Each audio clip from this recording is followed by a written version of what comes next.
কিশোরগঞ্জের ঐতিহাসিক পাগলা মসজিদের দানবাক্সে এবার রেকর্ড ৯,১৭,৮০,৬৮৭ টাকা পাওয়া গেছে।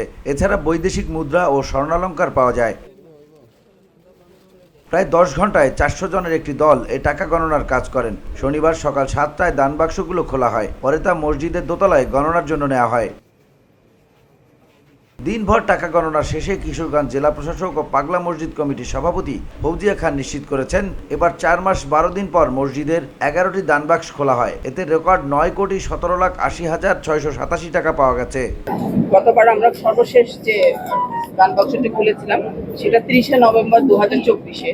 এবার ৪ মাস ১২ দিন পরে খোলা হয়েছে। আপনারা জানেন পাগলা মসজিদের একটা ঐতিহ্য আছে যে প্রতি ৩ মাস অন্তর অন্তর আমরা খুলি, কিন্তু যেহেতু গত মাসে ৩ মাস যখন হলো তখন মাহে রমজান ছিল, যে কারণে আমরা দানবাক্সটা সেটা খুলতে পারিনি। এই জন্য ১ মাস ১২ দিন একটু ডিলে হয়েছে।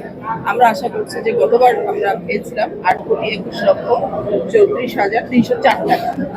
আর গণনা শেষে যে আমরা রূপালী ব্যাংকের অ্যাকাউন্টে আমাদের যে পাগলা মসজিদের যে অ্যাকাউন্টটি আছে সেখানে জমা দিয়েছিলাম, এবং প্রাপ্ত যে স্বর্ণ, রৌপ্য, মুদ্রা বা অন্যান্য যে বিষয়গুলো ছিল সেটা জেলা প্রশাসকের কার্যালয়ে যে ট্রেজারি আছে ট্রেজারিতে সংরক্ষণ করা হয়েছে।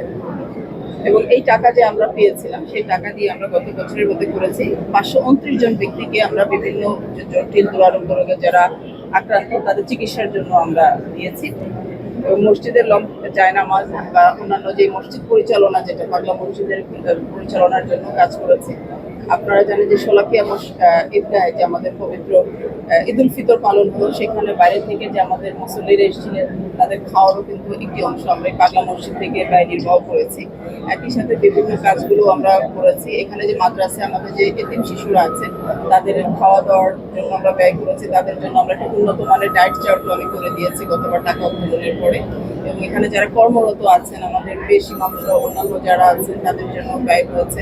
আমাদের একজন কর্মী মারা গেছেন অসুস্থ হয়ে, তার জন্য কিছু আর্থিক প্রণোদনাও এখান থেকে। এর আগে গত বছরের ৩ মাস ১৪ দিন পর ১০ দানবাক্স খোলা হয়েছিল।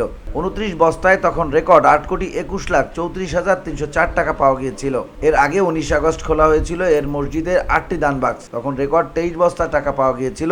১৩.৫ ঘন্টায় ২০০ জনেরও বেশি লোক এই টাকা গণনা শেষে রেকর্ড ৫,৭৮,০৯,৩২৫ টাকা পাওয়া যায়। এছাড়া একটি ডায়মন্ডের নাকফুল সহ বৈদেশিক মুদ্রা ও স্বর্ণালঙ্কারও পাওয়া যায়।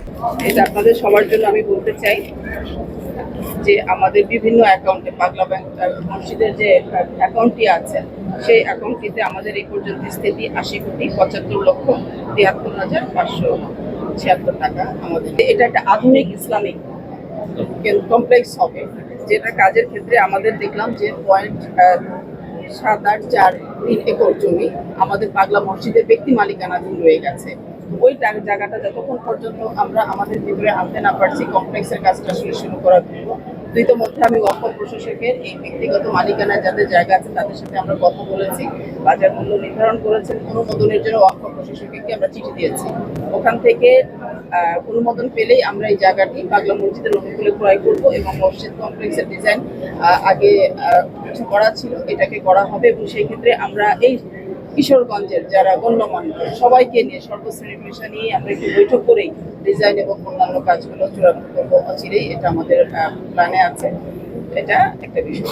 কিশোরগঞ্জের জেলা প্রশাসক ও পাগলা মসজিদ পরিচালনা কমিটির সভাপতি ফৌজিয়া খান ও পুলিশ সুপার মোহাম্মদ হাসান চৌধুরী উপস্থিতিতে দানবাক্সগুলো খোলা হয়। পরে ২৮টি বস্তায় ভরে টাকাগুলো মসজিদের দোতলায় আনা হয় গণনার জন্য। আমাদের পুলিশ সদস্যরা আছেন, শৃঙ্খলা বাহিনী পরিপূর্ণভাবে আছে এবং নিরাপত্তা আমরা দিয়ে যাচ্ছি। ইতিপূর্ব বিভিন্ন সময় যেভাবে দিয়েছে নিশ্চিত নিরাপত্তা এখানে আছে, এবং এটা ব্যাংকে পরিবহন পর্যন্ত আমাদের টোটাল এঙ্গেজমেন্টে থাকবে এবং সেই নিরাপত্তা ব্যবস্থা থাকবে। অফিসার ইনচার্জ মহোদয় আছে, এখানে আমাদের অন্যান্য অফিসাররা আছে, সকল আইন শৃঙ্খলা রক্ষা বাহিনী এবং অন্যান্য সবাই এখানে কাজ করে যাচ্ছে।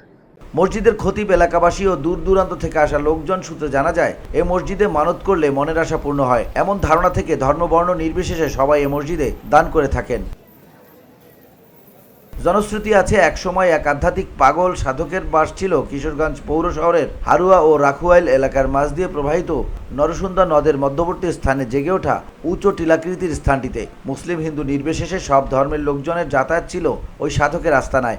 পাগল সাধকের দেহাবসানের পর তার উপাসনালয়টিকে কামেল পাগল পীরের মসজিদ হিসেবে ব্যবহার শুরু করে এলাকাবাসী। কিন্তু এই সাধকের দেহাবসানের পর থেকে আশ্চর্যজনকভাবে এলাকা এমনকি দেশের দূর দূরান্তের লোকজনের ভিড় বাড়তে থাকে। মানত কিংবা দান খয়রাত করলে মনোবাসনা পূরণ হয় এমন বিশ্বাস থেকে বিভিন্ন বয়সের হিন্দু মুসলিম সহ বিভিন্ন ধর্মবর্ণের নারী পুরুষ মানত নিয়ে আসেন এ মসজিদে। তারা নগদ টাকা পয়সা, স্বর্ণ ও রূপার অলংকারের পাশাপাশি গরু, ছাগল, হাঁস, মুরগি এমনকি বৈদেশিক মুদ্রাও দান করেন। বিশেষ করে প্রতি শুক্রবার দেশের বিভিন্ন স্থান থেকে মসজিদে মানত নিয়ে আসা বিভিন্ন বয়সের নারী পুরুষের ঢল নামে। আগতদের মধ্যে মুসলিমদের অধিকাংশই জুমার নামাজ আদায় করেন মসজিদে, আর ইতিহাস প্রায় 250 বছরেরও অধিক সময়ের বলে জানা যায়। পাগলা মসজিদ পরিচালনা কমিটি সূত্রে জানিয়েছে, ঐতিহ্যবাহী পাগলা মসজিদে আন্তর্জাতিক মানের দৃষ্টিনন্দন ইসলামিক কমপ্লেক্স নির্মাণের উদ্যোগ নেওয়া হয়েছে। দ্রুতই এর কাজ শুরু হবে, যার নামকরণ হবে পাগলা মসজিদ ইসলামিক কমপ্লেক্স। এটি নির্মাণে প্রাথমিক ব্যয় ধরা হয়েছে 115 কোটি টাকা। সেখানে 30,000 মুসল্লি একসঙ্গে নামাজ আদায় করতে পারবেন। VOD Bangla news desk.